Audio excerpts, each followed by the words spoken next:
What's going on, St. Louis City fans? Today we are back outside the beautiful City Park, talking to some St. Louis fans.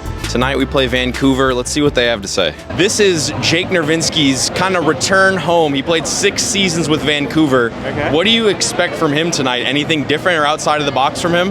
I think he's been pretty consistent all year. I think he's going to have a point to prove tonight, going back to play against his old team.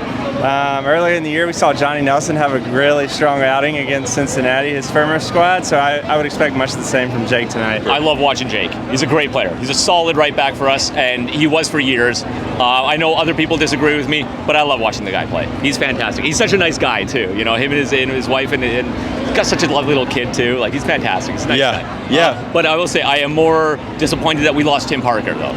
When we lost Tim Parker, it was a real sad day for me. Only know you love her when you let her go. Underneath him. I mean, he's going to try to put in a man of a match performance, probably. It's kind of old club. You want to really show yourself that, oh, this is what you're missing, sort of thing. Hey, I mean, it might be a little hard, but he's going to be looking crispy, right? He's going to be out there. He's going to be dangling. He's going to be doing his stuff, right? So, I mean, no hard loss, but he's got to show up tonight. He's going to do it. I know he's played there before, and I think he's really looking for a shutout.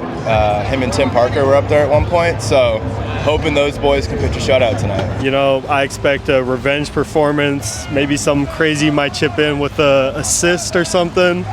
But honestly, just hopefully he can lock it down on defense. Get a clean sheet, maybe. Yeah, that's all that you could really ask for. Maybe put in some crunching tackles against his enemies, but honestly, just hope he has a good night, and I feel like he probably will. He changed a lot about the formation against Kansas City. Do you think we see Indy Vasilev playing that 10 role, playing up high tonight? I think so. I think he did just a phenomenal job. You know, playing with a lot of speed and a lot of pace and creating a lot of problems. And I think having a Blom in there as well, you know, you got that stopper behind you. It gives you a lot of freedom to go forward. And so, yeah, I'm hoping for more of the same. He tore it up last game. He might as well stay hot, keep it going. What we got, him and Gio, which I thought Gio played well enough last game. He's been struggling, but I thought they played well enough. I say keep him there. Again, I hope so. He brought that pressure. He brought that energy, and I like to see that. You know what I mean? He's producing. So, I mean, why not keep him up there? Keep him up there. Keep him crispy, man. Keep him going. Let's keep him go. crispy, keep him toasted. Yeah. With Klaus being out for the last 5-6 weeks now, who do you think has been City's best player in this time frame? It's a tough one. We've you know had a little bit of our struggles. Gotta go Edu Lubin, but I think last game Indy really showed us something. I hope we roll out with the same Nico and Indy up top combo that we had last game. It's probably Berkey. I mean, you know, I think they said he's the highest played goalkeeper in MLS, and I think we've seen it. You know, and having that ability, that just wall at the back, it gives the defenders the confidence, the midfielders confidence, it all builds from the back line. I think he is an absolute cornerstone of this team going forward. If I count last game, probably Bloom, but I think Loven probably. Yeah. He's been consistently good even when the rest of the team was kind of average. He always seemed to be the one bringing the fire, bringing the passion, I guess.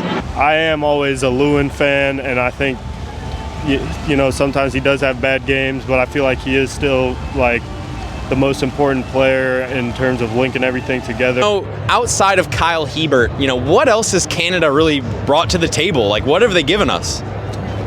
I will say, I don't know if this is necessarily Canada, but syrup is sick. And it always begs the question, is it syrup or syrup? So that's always a fun debate to have with friends.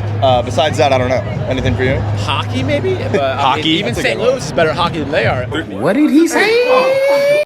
I guess maple syrup would be the hanging fruit, but I believe South Park said blame Canada. Should we blame the government or blame society? Or should we blame the images on TV? No, blame Canada!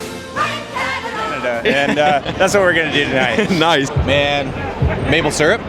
That's about it, right? Something like that. Poutine, maybe? Poutine. I love poutine. You know, I gotta say, I kind of like poutine.